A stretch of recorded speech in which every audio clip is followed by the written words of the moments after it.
हाय beautiful souls. Friends, मैं आज आपसे कुछ कहना चाहती हूँ। जब आप ईश्वर के प्रेम के सहारे आगे बढ़ रहे होते हैं तो कई बार आप बहुत चैलेंजिंग एग्ज़ाम्स को फेस करते हैं। फ्रेंड्स, कुछ ऐसी परिस्थितियाँ आपके सामने आती हैं जिन्हें ओवरकम करना होता है, आपको अपने लेसन्स को सीखना होता है।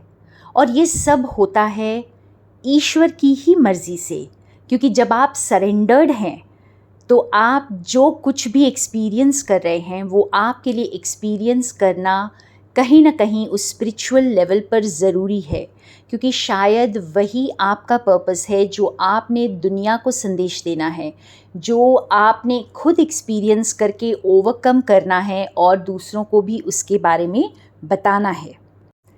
फ्रेंड्स, आज मैं यहाँ पर आपको जो बताने वाली हूँ ये आपको हैरान भी कर सकता है और हो सकता है कि आपको ये बातें जो हैं ये आपको इस वक्त समझ ना आए पूरी तरह से, लेकिन फिर भी जो मेरे एक्सपीरियंसेस रहे हैं वो मुझे शेयर करना है, क्योंकि यही ईमानदारी होगी मेरी जर्नी के साथ। मेरे सामने बहुत सारे ऐसे मैसेजेस आते थे, ऐसे लोगों के मैसेजेस आते थे जो नेगेटिव एनर्जी के शिकार हैं, जो बहुत ज़्यादा नेगेटिविटी को फील करते हैं, जिन्हें बहुत ज़्यादा भय सताता है, जिनकी ज़िंदगी में कोई ना कोई या तो काला जादू का असर है, या किसी ने उनके साथ कुछ बुरा कर दिया है, किसी की बुरी नज़र लग गई है, किसी ने उनके घर के साथ कुछ कुछ ऐसा कर दिया है जिसकी वजह से उनके घर में संकट बहुत आ रहे हैं। तो मैं आज एक छोटी सी बात यहाँ पर बताऊंगी जो हो सकता है कि ऐसे सभी लोगों के लिए जो नेगेटिव एनर्जी का सामना करते हैं उनके लिए ये बहुत ज़रूरी होगी। ये इन्फॉर्मेशन हो सकता है आपके लिए लाइफ चेंजिंग हो। फ्रेंड्स, सबसे पहले तो आप कभी भी अपनी वाइब्रेशंस को लो मत करिए। हमेशा हाई वाइब्रेशंस में रहने की कोशिश करें। जहाँ तक हो सके अपने आप को खुश रखना, अच्छी सोच रखना, अच्छे हैप्पी थॉट्स को रखना, अच्छे हैप्पी बोल चुन कर बोलना, यानी हमेशा अवेयरनेस में जीना। जब आप हमेशा अवेयरनेस में जीते हैं तो बहुत ही कम चांसेस हैं कि आपको कोई भी नेगेटिव एनर्जी इफ़ेक्ट कर सकती है। दूसरी बहुत इम्पॉर्टेंट बात यह है फ्रेंड्स कि जब आप स्पिरिचुअल जर्नी पर होते हैं, जब आप अपने ऊपर काम कर रहे होते हैं, तो बहुत ज़रूरी होता है कि आप किसी भी तरह के जो थेरेपीज़ करें, किसी भी तरह के कोई भी रिचुअल्स करें, तो उसके पहले आप अपनी प्रोटेक्शन ज़रूर लें।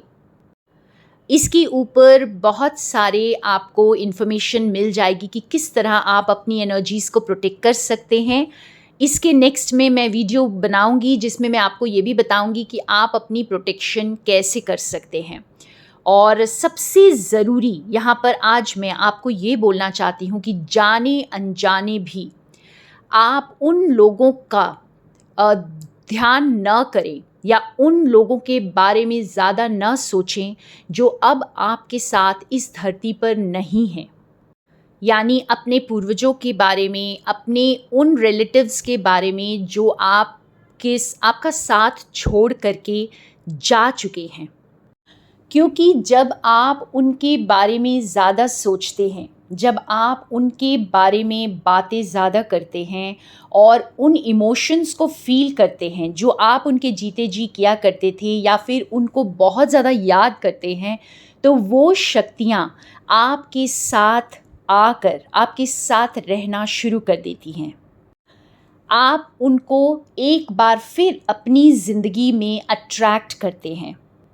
ये एक ऐसी दुनिया है फ्रेंड्स जिसके बारे में हम बहुत कम जानते हैं, और ये दुनिया हमें भयभीत कर सकती है, बहुत सारे प्रश्न उठा सकती है हमारी ज़िंदगी पर, हमें कुछ नेगेटिव एनर्जीज़ की तरफ वल्नरेबल कर सकती है।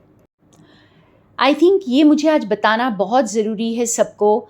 जो भी मेरी इस वीडियो को सुन रहे हैं फ्रेंड्स, आप जाने अनजाने अपने इन लोगों को अट्रैक्ट ना करें। किसी भी ऐसे इंसान से बात करने की कोशिश ना करें, उनको बुलाने की कोशिश ना करें या उनके साथ संपर्क बनाने की कोशिश भी ना करें।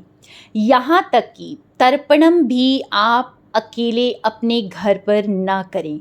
ये बिल्कुल भी गलत सलाह है अगर आपको कहीं से भी मिलती है, क्योंकि जब आप अकेले इसे करते हैं अपने घर पर, तब आप ऐसी नेगेटिव एनर्जीज़ को अट्रैक्ट कर सकते हैं जो आपको भयभीत कर सकती है।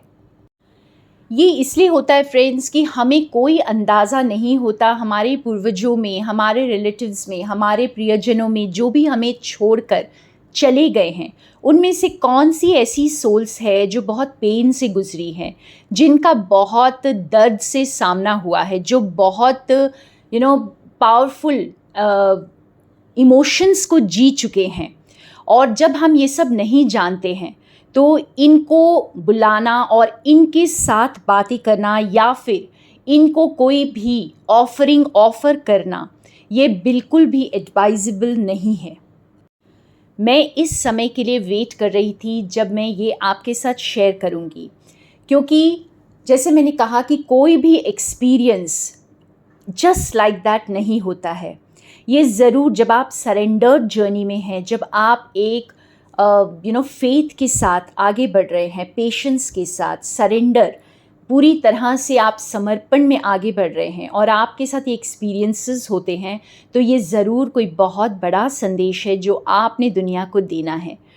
और ये आज मेरे थ्रू आपको पता चल रही है फ्रेंड्स कि आप सिर्फ अपने एंसेस्टर्स के माफ़ी मांगें, उनसे ज़रूर ये बोलें कि वो आपको जाने अनजाने हुई गलतियों के लिए माफ़ कर दे और ईश्वर से प्रे करें कि उनको सही रास्ता दिखाएं, उनको लाइट दिखाएं। इससे ज़्यादा आप एंसेस्टर्स के लिए कुछ भी ना करें, स्पेशली घर पर। और हाँ, अपने एंसेस्टर्स के लिए आप ज़रूर उनके निर्धारित जगहों पर, जैसे काशी, गया, नासिक, ऐसी सब जगह पर आप कोई सेक्रेड प्लेस में जा कर के ज़रूर पिंडदान करें, उनकी आत्मा की शांति के लिए प्रे करें और ज़रूर उनकी मुक्ति के लिए वहाँ पर प्रार्थना करें।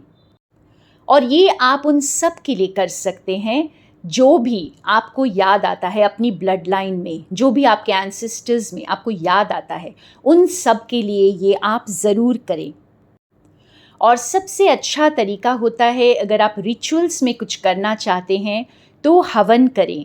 हवन से आपके घर की शुद्धि होती है। ये मैं उन सभी को बोलूँगी जो भी कुछ नेगेटिव एनर्जी का सामना करते हैं, तो आप हवन से या तो आप किसी पंडित को बुलाकर हवन करवा सकते हैं या फिर खुद भी हवन कर सकते हैं। और इससे आप अपने घर को प्यूरिफाई कर सकते हैं, आप अपने ऑरा को, आपके घर की ऑरा को आप प्यूरिफाई कर सकते हैं इससे। Ancestral healing and DNA cleansing therapies बहुत पावरफुल है फ्रेंड्स, इसे आप ज़रूर करें। और ये आप खुद के लिए करते हैं, ये आप किसी और के लिए नहीं करते, ये आप अपने पैटर्न्स, अपने बिहेवियर्स पर, अपनी शॉर्टकमिंग्स पर, अपनी कमियों पर वर्क करने के लिए करते हैं। कहीं ना कहीं आपने अपने एंसेस्टर्स के इन सभी आदतों को अपना लिया है और उनके वो पैटर्न्स को, उनके वो पेन को, उनके वो दर्द को जिससे वो गुजरे थे, वो आप अपना चुके होते हैं और उससे आपको निकलना बहुत ज़रूरी होता है। इसमें आप एक लूप में फंस सकते हैं, आप इन चीज़ों को लेकर के आपके रिपीटेटिव पैटर्न्स बन सकते हैं फ्रेंड्स। तो ऐसी नेगेटिव एनर्जीज़ को अट्रैक्ट न करते हुए अपनी नेगेटिविटी को रिलीज़ करते जाना है। और एक और बात सबसे ज़्यादा ज़रूरी है जो शायद ही आपको किसी ने बताई होगी, और वो है आपको अपने एंसेस्टर्स से कॉर्ड कटिंग बहुत ज़रूरी है, क्योंकि आप नहीं जानते कि आपके एंसेस्टर्स में कोई किस दौर से गुज़रा है और आपके ऊपर किस तरह से हावी है, आपके ऊपर उनके पैटर्न्स, उनकी आदतें, उनका दर्द किस तरह से हावी है, आप किस तरह से उससे निकल नहीं पा रहे हैं। और शायद इसके बारे में आपको नॉलेज भी नहीं है, आप जानते भी नहीं हैं, क्योंकि इनको रिलीज़ करे बिना आप एसेंड नहीं हो पाएंगे फ्रेंड्स। तो अपनी एसेंशन के लिए आपको अपनी डीएनए क्लेंजिंग, आपके एंसेस्ट्रल हीलिंग बहुत ज़रूरी है और एंसेस्टर्स के साथ कॉर्ड कटिंग बहुत ज़रूरी है। और अपने डिवाइन एंसेस्टर्स को, जो आपके फ्रेंडली एंसेस्टर्स होते हैं, उनकी ब्लेसिंग्स को भी ज़रूर अपनी ज़िंदगी में अपनाएं। तो फ्रेंड्स, अगर आप किसी भी ऐसे इंसान को बहुत याद करते हैं तो आप समझ लीजिए कि उनकी एनर्जीज़ आप ही के साथ हैं और उनसे आपको कॉर्ड कटिंग करनी है, क्योंकि आपको अपनी ज़िंदगी में इंडिविजुअली आगे बढ़ना है। अगर आप बहुत ज़्यादा इमोशनल इंसान हैं तो तब भी समझ लीजिए कि अपने आप को बैलेंस में लाने के लिए, अपनी ज़िंदगी को आगे बढ़ाने के लिए, अपनी इंडिविजुअलिटी को क्लेम करने के लिए आपको कॉर्ड कटिंग बहुत हेल्प करती है। अपनी ज़िंदगी में सिर्फ प्यार को भरिए फ्रेंड्स, सबके लिए प्यार फील करिए। मैंने हमेशा से इस स्पिरिचुअल जर्नी को सिर्फ प्रेम के साथ जिया है। मुझे नहीं पता कि इतनी सारी नॉलेज और विजडम कहाँ से एक्वायर की जाती है, या अगर इसके लिए कोई अलग सी पढ़ाई करनी पड़ती है। नहीं, ईश्वर को पाने के लिए अपने अंदर ही तलाशना होता है, उस प्रेम को तलाशना होता है और सबके लिए उस प्रेम को फील करना होता है, लेकिन सबसे पहले अपने लिए। और जब हम अपने अंदर अपने उस प्रेम को तलाश कर लेते हैं जिसे हम बाहर ढूंढ रहे होते हैं, तो हम सारी नेगेटिविटीज़ को पीछे छोड़ चुके होते हैं। कोई नकारात्मक शक्ति हमारा कुछ नहीं कर सकती फ्रेंड्स। तो आज से अपनी क्लेंजिंग पर ध्यान दें, अपने आप को प्यूरिफाई करें। बहुत ज़्यादा पूजा पाठ में न जा कर के केवल अपने घर पर आप कभी कभार हवन कर सकते हैं। फायर जो है बहुत क्लेंजिंग होता है। फायर की एनर्जीज़ आपके पूरे चारों ओर के वातावरण को शुद्ध करती है और इम्प्यूरिटीज़ को जलाकर खाक करती है। तो फायर को यूज़ करें अपनी इम्प्यूरिटीज़ को, अपनी नेगेटिव एनर्जीज़ को, अपने घर को शुद्ध करने के लिए।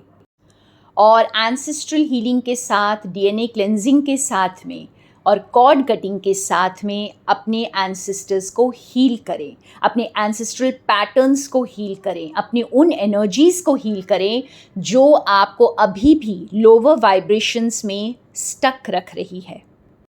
आई होप ये जानकारी आपको बहुत हेल्प करेगी फ्रेंड्स, क्योंकि कोई भी चीज़ हो, चाहे वो नेगेटिव है या पॉजिटिव एनर्जी है, उसे हम ही अट्रैक्ट कर रहे हैं और अपनी ही सोच से। तो किसी भी तरह की ऐसी सोच न रखें, क्योंकि आप ये समझ जाएं कि जब आप एक स्पिरिचुअल जर्नी में हैं, स्पेशली आप अगर ईश्वर के प्रेम के साथ आगे बढ़ रहे हैं, तो आप समझ लीजिए कि आपका एक एक बोला हुआ वाक्य जो है वो सच हो सकता है और आप एक बहुत पावरफुल मैनिफेस्टर बनते हैं। तो फिर आप चाहे दर्द को मैनिफेस्ट कर रहे हैं, चाहे खुशी को या फिर डर को, कोई भी चीज़ बहुत जल्दी आप मैनिफेस्ट कर लेते हैं। तो मेरी ये छोटी सी जानकारी आपको ज़रूर हेल्प करेगी आपकी इस जर्नी में। आपको बहुत ज़्यादा चीज़ों को जानने की ज़रूरत नहीं है, लेकिन याद रखिएगा कि आपकी हर सोच, आपका हर बोल और आपका हर कर्म जो है, आप जो भी एक्शन ले रहे हैं, जो भी काम कर रहे हैं, वो सब आप अवेयरनेस में होकर के करें। थैंक यू फ्रेंड्स, मुझे सुनने के लिए, and more love and light from Sonia.